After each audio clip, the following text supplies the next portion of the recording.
put your dogs away just for the first 15 minutes. Even sometimes when you've got a hostess with a mostess, even sometimes these dogs, just put them away for the first 15 minutes, let your guests come in, get yourself settled, get the drinks on the deck, get the people sat down, get the gifting of presents just grounded for a minute, and then let the dog get involved. Because if not, in that heightened moment, accidents do happen, or moments of real craziness just kick in, and actually they're unnecessarily prepped well.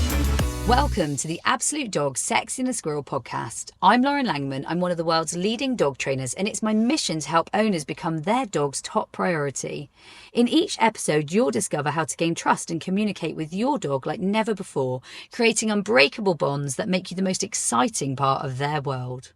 Hello and welcome to the Sexier and Squirrel podcast, the podcast that gives you real life dog training results. And it's Christmas. It's Christmas. It's Happy Christmas, Happy New Year. What a cool time to be celebrating. But actually, this time of year can be troublesome for pooches, can be difficult for dog families, can be difficult for the dogs themselves, can be difficult for the owners, can be difficult for the people that come and visit. You know what? Christmas isn't always your dog's best time of year. Now, I'm joined by the wonderful Kelly. Kelly and I have talked so many times on this podcast, and I think, Kelly, it's worth saying that we are going to do a bit of a tips tennis. So it's going to be you, me, me, you, me, because we've all experienced many things over the Christmas period, right?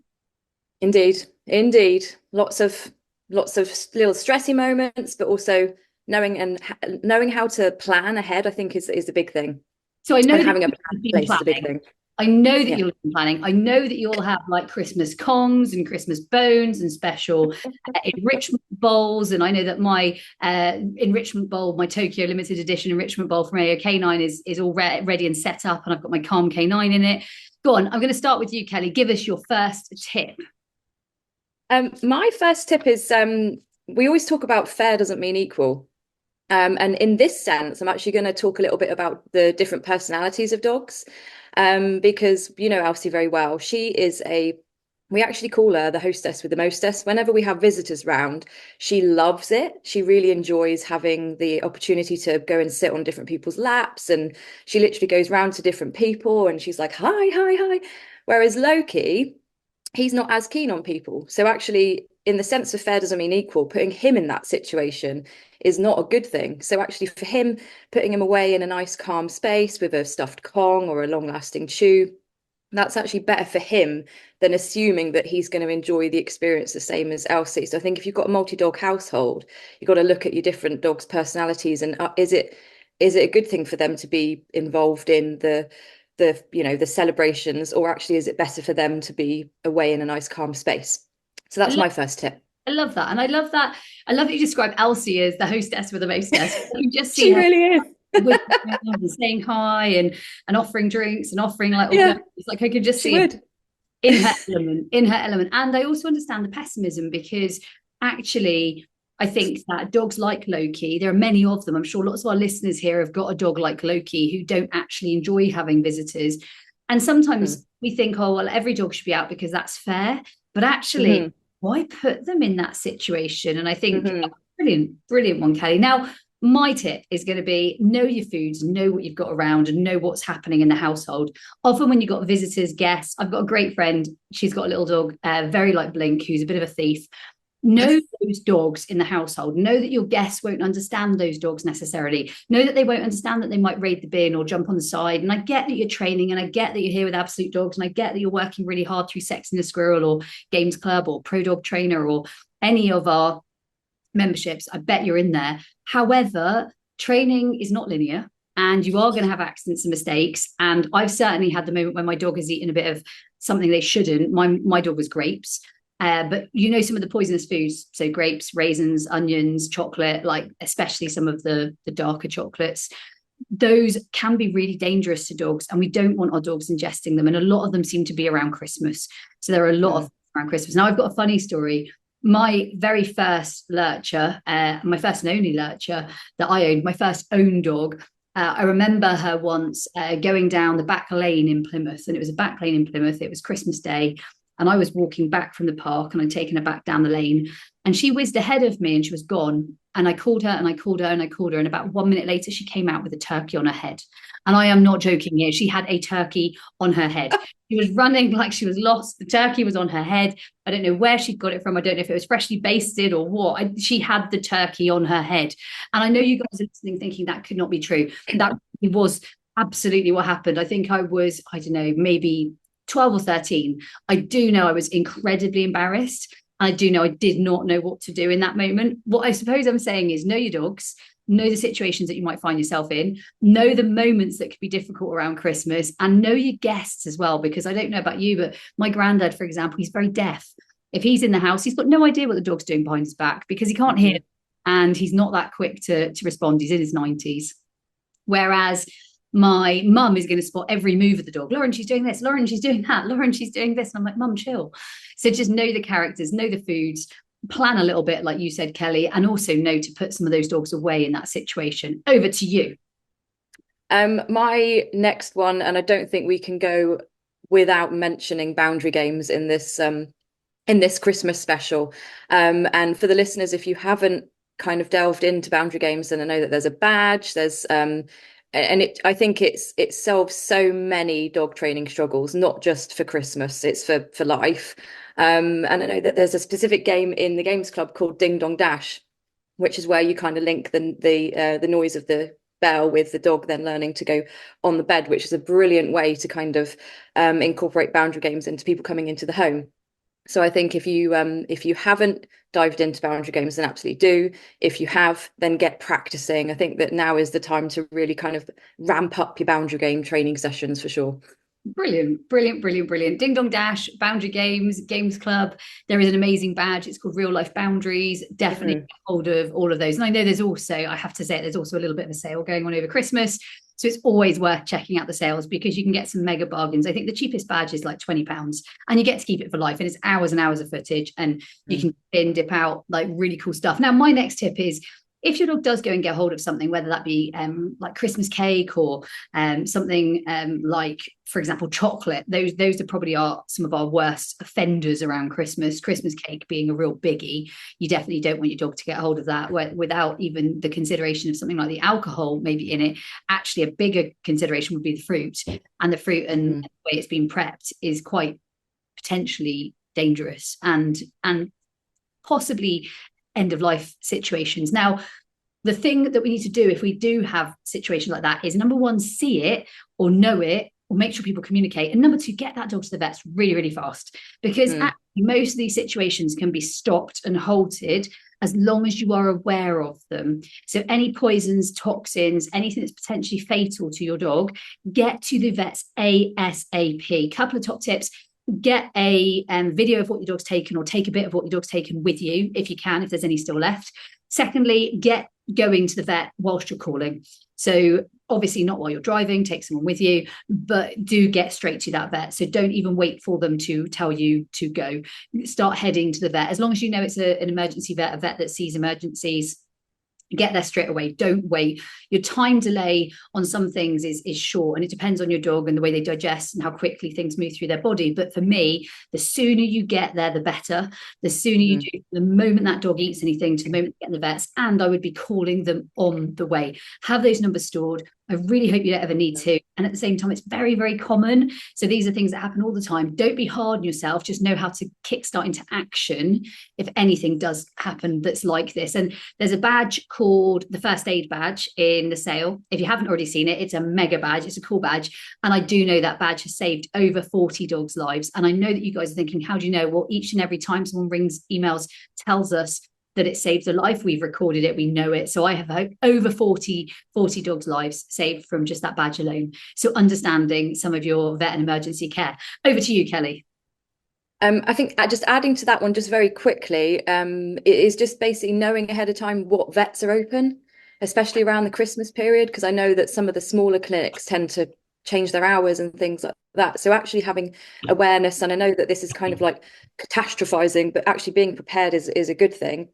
And actually just knowing which vets are actually open 24/7, so that you're not in a panic trying to Google the nearest vet clinic that's open in a kind of crisis moment. Having a little bit of a strategy in terms of, if that is going to happen, then you know exactly the steps that you're going to take to get them to the vet. So I think that's a big one, especially around here. Like, we've got 2 big vet clinics that are open all the time, so I know exactly where I can go if ever anything happened out of hours. So yeah, just knowing ahead of time, I think that which vet clinics are open and which are shut. It's a really brilliant one, Kelly. And having been in a situation where there is something traumatic and a dog has had any level of poisoning, you also might be in a traveling space. So you might be going from one family to another, or you might be going from one space to another, or you might be on holiday over Christmas. Whatever you're doing, put those plans in place beforehand, because sort of heat of the moment, and in that moment of stress and trauma, actually it's better to have them. And like Kelly said, she doesn't want you to catastrophize. I don't want to catastrophize this. I definitely don't want an incident like this, and I'm not an overthinker. However, I do think it's really, really important that we actually know all of these things in advance, because those 30 minutes really can save lives. And then in addition to that, we're away, for example, this Christmas, and I want to make sure that my team have the numbers of people that they need. So all of our team are aware, and they're also aware they can get hold of me anytime, day or night. And I think that's really important, that actually anyone can get hold of us and anyone can have that information. So please, guys, make sure you've got this number, make sure it's stored there. Anyone who's involved in my dogs has that number. And in fact, any of our animals, that's our sheep, our goats, our chickens, and our ponies, because ultimately those are the times that things typically do go wrong. When they shouldn't go wrong, they do go wrong. So anyway, we're not going to have anything go wrong. We're going to go into more prep and dog training, but please be prepared. There's that brilliant saying, and it's fail to prepare, prepare to fail. It's Henry Ford. It's a great quote. It's one of those ones that for me really rings true in a moment of preparation. So yeah, back to you, Kelly. My next step is a really fun one, actually. One of my most favorite concepts to keep on building on is optimism. So Christmas is a great time to play some optimism games with all of those cardboard boxes, wrapping paper. You can play a bit of cardboard chaos with all of the mess.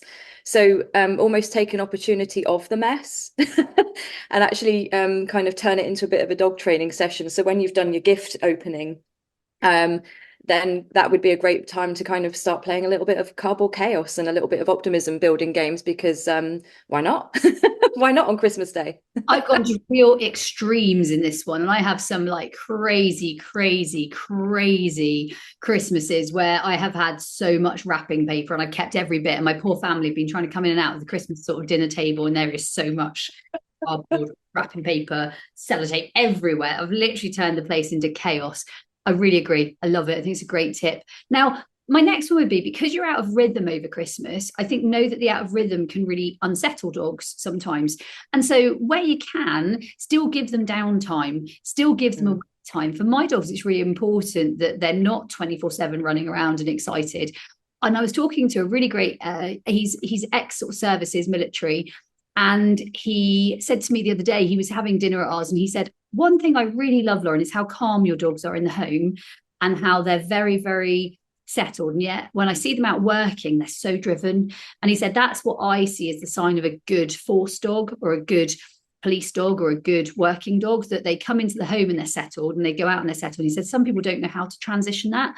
For me, this is where it's really important. If I'm home, my dogs still spend time away. If I'm out, my dogs still spend time away. And that might be in a quiet room. It might be in a puppy pen. It might be in a large crate. It might be in a garden, depending on the weather. It might be somewhere, just a boundary, passive calming activities, but they're not constantly following me around the house. And I think it's important they do get some time away, not so much maybe your real older dogs, but definitely your younger dogs. I think it's really, really key. And I think it's just good to keep up. And then when you do have family visitors, one of my top tips is put your dogs away just for the first 15 minutes. Just for the first 15 minutes.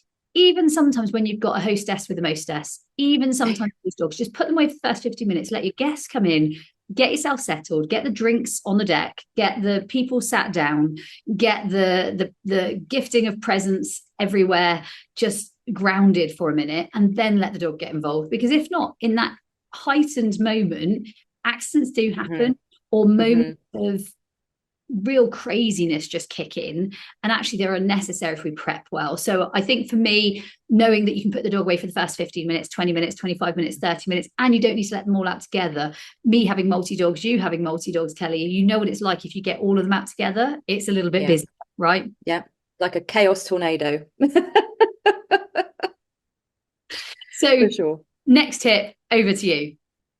My next tip is, I know we kind of touched on it earlier, is actually prepping ahead of time with things like stuffed Kongs and licky mats and enrichment bowls, and actually having all of those ready to go, and actually making that a fun experience. So putting on a bit of Christmas music and, you know, having everything a bit like a production line. That's what I do. And basically stuff those enrichment toys, get them in the freezer, get everything prepared ahead of time so that you're not having to make something up while all of the chaos is also happening around you, so that you can quickly grab something from the freezer, pass it to your dog, and off you go, so that everything's kind of calm and you're not rushing to kind of prepare something for them. I can just see you now with your line, with jingle bells going on. I can imagine, and I know exactly your style of it. So I just think it's brilliant, Kelly. Absolutely blooming brilliant. So yeah, I think for me, one last tip would be, don't be afraid to use your Calm Canine, use your enrichment bowls from Calm Canine. They've got a really good dinner offer on right now, where you've got recipes for dinners and longer feeding, slow feeding. Brave takes about 25 minutes on one of those bowls. And even then, she only eats the top layer. She leaves the bottom layer, which is a bit more difficult to blink. And she thinks that's Blink's level of enrichment. She's like, no, I'm done now. I've had enough. So she's quite good at saying she's had enough. I know you and me did work on that, Kelly. We don't tend to say we've had enough, do we? We're like, more. And she's brilliant at taking her fair share, so probably about half Brave will eat, and then Blink will eat all of it. And I love that we can do slow feeding. So the slow feeders, the puzzle feeders, check out the new enrichment bowl on AO Canine. It's beautiful. It's really, really good. My dogs use it and they really, really like it. It definitely works. I would personally add Calm and Probio if you're not already using Calm and Probio. I think both of them are really, really nice to be using. And I think they're going to support your dogs, and I think they're going to support you, and I think they're going to support you through a fairly difficult period if you need it. And also, you're going into New Year, and we haven't really even touched on New Year, but New Year is not dissimilar with the addition of fireworks, which are always helpful for dogs, right? So, and I am being sarcastic, and I do know that sarcasm is the lowest form of wit, but seriously, fireworks for me just aren't a thing. They just shouldn't be a thing. I don't feel they're good for animals anywhere in the world. And I feel they're really quite dangerous. So for me, fireworks are coming. Have your dog on Calm Canine. Make sure you're using Calm Canine routinely. I would have my dog on it pretty much all year round if they had noise struggles. There's nothing bad in it. Everything's good in it. And you can use it in your enrichment bowl. I just mix it into my dog's mints. So it's just mixed in. It's a really nice way of adding it in. So yeah, that would be my final tip. Use your enrichment, use your different bowls, use your Calm Canine, and definitely prep those in advance of time and make them Christmassy. Show us your pictures, show us your videos. We want to see them. So make us your best canine enrichment offer. We want to see it. I know Michelle made one the other day with like Father Christmas and snowmen, and it was great. Anyway, over to you, Kelly. What's your last tip? My final tip is for one of the ways, or one of the many ways of calming my dogs down when I know that their stress bucket is getting a little bit full, is scatter feeding. I love scatter feeding and out in the garden.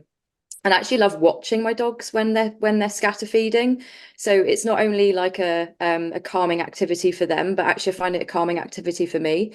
And if you're a little bit like me and you get a bit overwhelmed with people in your house, it's a great excuse to go, I just need a minute because I'm going outside to scatter feed my dogs. And then it also gives you a decompression moment as well from all of the excitement going on inside the house. So I love scatter feeding out in the garden, and like I say, watching my dogs. I know, like with you, you like watching your chickens eat. It's a similar thing. It's kind of meditative. I don't know why, but I just love watching my dogs snuffle around and find food. It's very so yeah, scatter feeding. I was talking to someone about this just this morning. She said, so do you have anywhere you slow down? I was like, well, I don't stop, but I do 20 miles per hour. And 20 miles per hour for me is feeding the fish, feeding the chickens, feeding the dogs. All of those things are very, very meditative state. So I thoroughly agree, Kelly. I think scatter feeding works. And just to sum up here, knowing that New Year is on our doorstep, like New Year's about to happen, and happy 2025. It's going to be a great one, Absolute students. It's going to be a fantastic one, canine. It's going to be a brilliant, game-changing year, Kelly, and I'm feeling it. So I'm really feeling it. The big thing going into New Year, I think, prepare again very early on, and know that you don't need to walk your dog as it gets later that New Year's Day. So for me, once it hits dark, I don't get my dogs out. They can go out for a wee in the garden supervised, but I pick my times, I pick my battles, and I pick the moment when I want to go. But I definitely don't go out sort of when I think there's going to be any noises. And if I do live in a busy place, I was talking to my friend, he lives in Birmingham. If I do live in a Birmingham, then I'm going to be a bit careful, and I'm going to be a bit choosy, and I'm possibly going to make sure that dog really hasn't had excessive water before bed or excessive food before bed. I'm going to try and feed them earlier in the day, because actually it's going to be difficult to find gaps in fireworks. So yes, get them out, but know that they possibly won't want to go out, and so their dogs are trying to cross their legs over the night. So actually, the earlier you can do all your food work, or the earlier you can do your wet raw food, whatever you're doing, the better for those dogs. And I think that for those dogs, curtains closed, lights on, music and TV on, and being ready again, calm canine enrichment bowls. New Year is coming. What do you think, Kelly? I completely agree. I completely agree with everything that you've just said, and also just making sure that you are doing everything you can to empty that stress bucket in your dog beforehand. So even like a few days before New Year's Eve, think about slowing everything down. Think about doing lower arousal training sessions. Think about the types of walks that you're taking your dog on. Are they high energy? Are there any kind of bucket fillers going on before the day of New Year's Eve? And kind of think about those things ahead of time, so that you're not going into New Year's Eve with a dog that's already got a full stress bucket, I think is kind of my final thing on that. And that's massive, isn't it? Because actually Christmas and New Year are really close together. They've got a really big stress, like full bucket, and we just have to do what we can. I learned something the other day, and it is the saying, and I've heard it lots of times, but it really had an impact on me. And the only meaning it has is the meaning you give it. And so for me, I know their stress bucket might be full, but I'm not going to get stressed about that, because that's not going to help anything. And so the meaning it has for me is, okay, do what I can with what I have and make the best of that situation. And I think that's what we need to all do for our dogs around Christmas, New Year, and any celebrations, actually, because this could be to do with birthday celebrations, this could be to do with anniversary celebrations, this could be any celebrations, right? Yep, absolutely. Yep, absolutely, 100%. So that was this episode of the Sexier Squirrel podcast. Happy Christmas, an amazing 2025 new year. We wish you the very, very, very best Christmas. If you're one of our students and you signed up to our mailing list, you will have a voucher. You'll have a gift voucher, and that gift voucher is our gift voucher to you. Please access it. And if you can't see it and you haven't got it, email ask@absolute-dogs.com. It's our gift to you. It's a gift voucher. Merry Christmas. Happy New Year. Thank you for being part of this wonderful podcast. Thank you for being part of our journey. Thank you, Kelly, for being here once again on the podcast. It's an amazing opportunity for us to share all of our doggy stories and so much experience. We'll see you in 2025. And remember, stay sexy. Stay sexy.